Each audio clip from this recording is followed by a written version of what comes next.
Here's Reverend Martin. All right. Thank you, Dr. Blackwell. And let me say Hotep or Habaragani to my Africana Studies colleagues, contemporaries, and seekers after the truth all.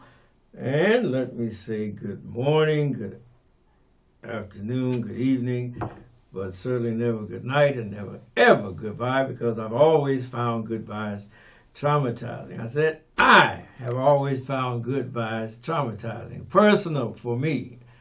My name is Nathaniel W. Martin. I'm the pastor of the New Life Institutional Baptist Church here in the city of Los Angeles, and we're currently located at 8916 South Main, worshiping with our sister church, the Shiloh Missionary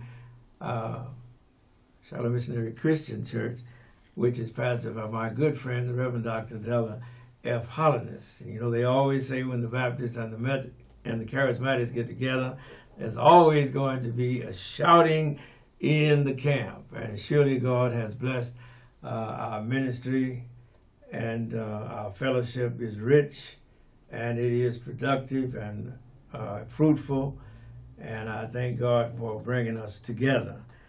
All right, the offering which you are viewing is entitled It's Time. It is a social justice offering, so no, I will not be preaching, although with the way things are going, we should. Somebody better say something. We deal with the economics and the environment. First the environment and then the economics, because they go hand in hand. One thing about it, we are doing a poor job of protecting God's environment. He gave us the earth, told man to replenish it, but we have befouled it and besmirched it and corrupted it and polluted it, and ripped the bosom of the earth asunder and poured into it the concoction of our most venomous poisons and toxins that we have poured back into this earth. And how that state of mind could go up to the moon or go to Mars or other planets is beyond me. Because if you ain't taking care of what you got here, ain't no sense you going out China spreading that pollution and that corruption to the other places, other planets, where they don't have cancer and malaria and COVID-19 and all of the other biological disadvantages that we have here on Earth. And so we address the environment from that standpoint, but also from the standpoint of how does it affect you? How does the environment affect me? Because society is our environment. I always make the example of Breonna Taylor. She didn't know that was a judge some miles away that would fill out a search warrant that would allow police officers to come to her apartment with no-knock warrants, but yet she wound up dead. She didn't realize who was in her environment. So you never know. Just because you're not aware of a thing doesn't mean it's not going to affect you. Understand what I mean? And that's an extreme example, and it's an unfair example which should not have to be made, because Breonna Taylor should not be dead.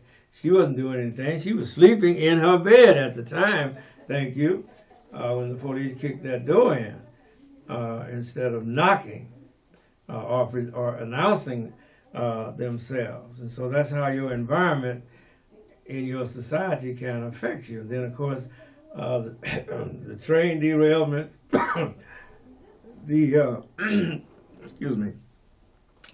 bad water that they had in Flint, and this year also in Jackson, Mississippi.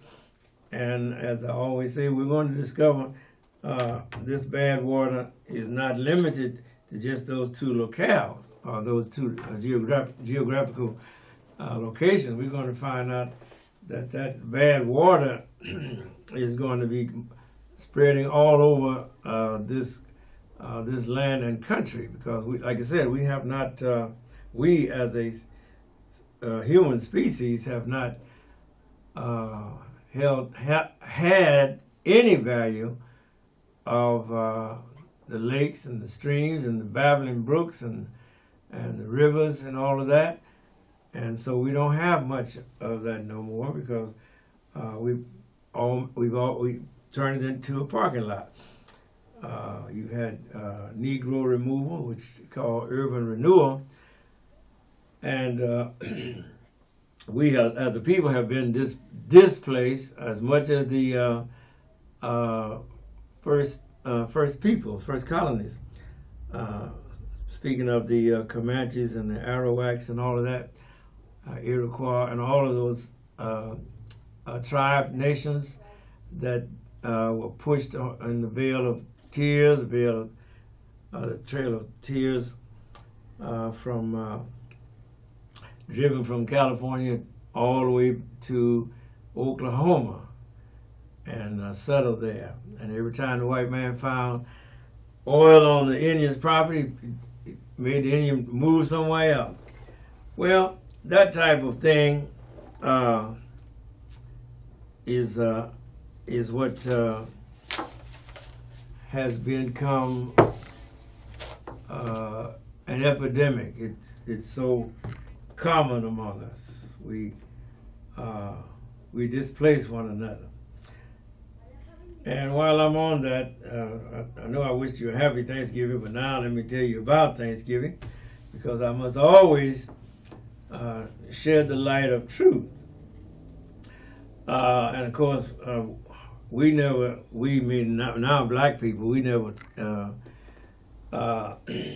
celebrated Thanksgiving the way the so-called white folks myth was about it was a myth going around that we learned in school, that the pilgrims that first year didn't get their crop in time, and they was hungry and all like that, and it turned out all of that was a lie.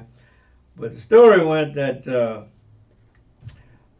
Chief Massasoit came to the settlers' rescue, and they provided with them corn and turkey and all that type of stuff.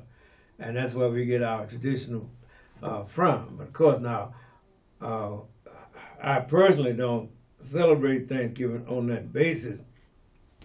I celebrate Thanksgiving based on how good God has been to me in this unfriendly land, and He has preserved me in spite of everything. Of course, it was Abraham Lincoln during the Civil War, when they had won a great victory. Might have been following Gettysburg, because after Gettysburg, they got Vicksburg, and so Abraham Lincoln designated a day for the whole nation to be thankful for the victories that God had given them in 1863, and that's if I'm gonna follow tradition, that's a tradition I follow, because God was setting my people free, and Mr. Lincoln signed the Emancipation Proclamation. The Union armies were on the move, and they finally corralled Robert E. Lee on April 9th down there in Appomattox Courthouse Junction. They had they chased it from Amelia Courthouse all the way down to Appomattox Courthouse. And the only thing in commonality from the beginning of the war to the end of the war was Mr. Wilbur McLean said the war started in his front yard and ended in his living room. He had moved from up there in Bull Run in Virginia to a little out the way town called Appomattox, thinking nobody's never gonna come here. But war is a funny thing, and they came there and fought there and conquered, and the North defeated Robert E. Lee there. Robert E. Lee signed the treaty with Ulysses S. Grant right there.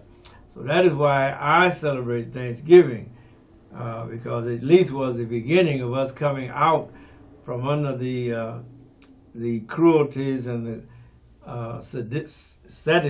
sadistic nature of chattel slavery here in America. We must never forget that chattel slavery was a most vicious, sadistic, refined cruelty of slavery, and it was practiced on us. And chattel slavery simply means that you were somebody's personal property. We didn't become a person until after the Civil War. We were brought here as property. That's what the Constitution looked upon us as property, and that is what we were confronted with. We were property. We weren't people. And thank God for Jesus. All right, now let me get on to some more serious thing. Some of the hostages were freed today. I think 13 today, and they're gonna get the last number total was supposed to be a total of 50, but according to President Biden's address today, he's going to keep hoping that they can get all of those hostages out. And you remember I had said that since it looked like Benjamin Netanyahu and the Israelis knew all of the players, that they probably could have become more effective had they launched a criminal investigation rather than going to war. Just like the United States should have launched a criminal investigation after 9/11 rather than following the Dick Cheney and getting all that good Iraqi oil. But they found not a drop, not a spot, not a gram or grain of a weapon of mass destruction over there in Iraq. For all of the pretenses and for all of the statements to the contrary, there were no weapons of mass destruction in Iraq. But now back to the current Israel-Hamas war, conflict. It is a war crime to cancel out all other war crimes. It was a war crime what Hamas did, going over there in Israel and killing those innocent people and kidnapping people. And it was an equal war crime for what Israel is doing to those hospitals and to those refugee camps and to the whole city of Gaza. And I was startled to find out this week or last week that the Israelis keep saying, well, Hamas has got tunnels and they're moving in the tunnels and we don't know where they're at. Now this week or last Saturday, there was Christina Amanpour, who is a CNN correspondent, and she's on every day, and she was interviewing Ehud Barak, all right, who was a former prime minister of Israel. And I guess he had a slip of the lip, because he said, well, we know those tunnels are there because we built them. And Miss Christina Amanpour asked him and said, you think you misspoke? No. He said, no. You got to remember, we were over there first. And we were over there since 1948, in other words. And so they had, conquered the land. You know, they what you call that, El Nakba, where they just came upon the unsuspecting Arabs, and with their superior weapons and knowledge of artillery and warfare that they had gained in World War II, well, they were able to defeat the Arabs and drive them off their land, just like they continue to drive them off their lands today and take it, not buy it. It's not nobody sold it to them. There's no deed. They took that land, just like the white man took the land from the Indians, and committed all manner of war crimes in the process, including scalping the Indians and calling them Redskins. All right, so this has been what the Israelis have done in the land of Palestine. Because remember, there was no empty land. There was a myth put out by the Zionists, and we're going to talk about them Zionists too, because them Zionists have really made a mess of the world. And what I don't like about it, I don't like Israel controlling the policy of the United States of America. But it seems that whatever Israel says, that's what we do. And I don't think that's right, because that is not spiritual Israel. Paul in the New Testament talks about the Gentiles being grafted in among the Jews, the Jews who are the original people of God, so to speak. But now you can't graft nobody into this set of Israelis. They hate black folks in Israel, and they hate black folks in Ukraine. So now if you're hating all these black folks, how in the world are you going to be the Israel of God? Not to mention that the original inhabitants of that land, Israel, if you call it that, were what? Were black people. And they did so bad, God run them out.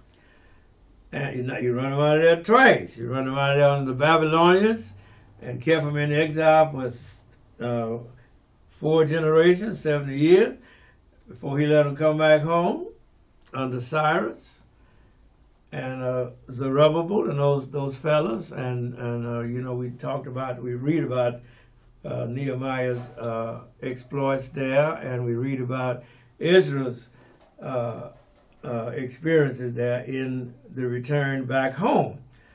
And then they got kicked out of there again in 70 A.D. by Emperor Domitian, because they had conducted themselves so bad, God spewed them out of his mouth. And he had already scattered the 10 tribes. Then he scattered Judah and Benjamin because of their wrongdoing, and just had them, scattered them all over the world. And the Ashkenazi Jew that was brought back into the land of Israel, I don't know if that's the real Jew. I know he says he's a Jew. But the white man who took the Indians' land said he was a Jew, said God gave him this land of America. And that's why they could do the diabolical war crimes that they committed against the Indians. That's why they could condone slavery, because they said it was the doctrine of manifest destiny. And so you see how things can run amok. And so we don't know who is the who and what is what. And because there are those that say that you are the real Israel, the real Jews. Because remember, God scattered them to the wind all over the world because of their sinfulness. And the 10 lost tribes, those tribes are still lost. They never came back home. You don't know if this Ashkenazi Jew is the original Jew, as it were. And you can't say that the political Israel is the spiritual Israel, because you run into the same problem that everybody else is running into, scratching their heads and looking side-eyed at these other people, saying, "Are you sure you a Jew? Are you sure you a child of God?" You wouldn't say Benjamin Netanyahu is no child of God, would you? And you wouldn't say that those settlers who are going out there and taking the Palestinian land at gunpoint, terrorizing them in the middle of the night, that is of God. You wouldn't say that, would you? And so we are on the horns of a dilemma, as the old preachers used to say. We got a group of folks say that they are your relatives, but we can't prove it. They ain't got no way to prove it. And according to what I'm told, they don't allow DNA tests in Israel, for the simple reason that nature didn't put no Jewish gene out there. There's no Jewish gene. They're lying. Just like there's no white gene or no black gene, because nature doesn't recognize race. Racism is a social construct. First, racism, in other words, is the practices and policies, and that's what generated the noun racism. Race. But it was first the practice, the adverb, the noun that was being practiced, and then as a result, as they say, if you name a thing, you own it. And the white man had tried to name everything. He named racism, and he named race. And that's what we are trying to dig out from under. All of that myth, all of those mendacious representations. When you are have a philosophy of lying, you call it mendaciousness. Well, now you have really gone on out there. Now you got a school of lying, practice lying, but that is what is being served up to us on 24-hour news cycle every day of this Israeli-Hamas war. Remember now, those are also Jews that are fighting in Ukraine. And those Jews definitely don't like black folk. They didn't want the black folks to lead. They set the situation up where all of their people were evacuated first, and then they would let the blacks go back home to Africa and those countries. It's very interesting how we always we talking about black folks now, always get the short end of the stick, and we're always the stepchild. We're always the one that's not wanted at the Thanksgiving dinner. And so this is the thing that confronts the world today. And we as preachers and as saints and children of God, we have to be aware of taking sides with people. We don't know them people. Like I said, I can't stand with Benjamin Netanyahu because I know he ain't no righteous man, a holy man. Got too much blood on his hands. He done shed too much blood. He's been involved in too many little nasty activities and persecution of the Palestinians. Can't trust him, you know. I don't like the way they manipulate the president of the United States. You got no business allowing them folks to manipulate you like that. All right. 5 minutes, y'all, on this segment. And you can, you know, the president of the United States cannot allow a little country like Israel to tell him what to do. And we as a nation have given as much as $5 billion annually. Annually, I'm telling you. And that's just for, you know, chump change, throwaway money. And we give them all these military weapons, and we allow them to test our military weapons. And they have this group that they call Mossad, which originally started, you know, before Israel, this version of Israel came back into possession of the land. This time they took the land. Remember that it was under the British mandate, and the British are the really ones who have betrayed their trust, because you could never trust a British person either. Just ask the Arabs, who were supposed to get that land that Israel has now claimed for themselves. And the Arabs the Arab poor person, or average person, was looking on the Arab elite, the rich Arabs, to deal with the British elite and the Jewish elite and negotiate that land. Well, the British never played fair, because British never have been fair. That's another misnomer. We think the British are noble people, but they have never been noble people. They promised under the guy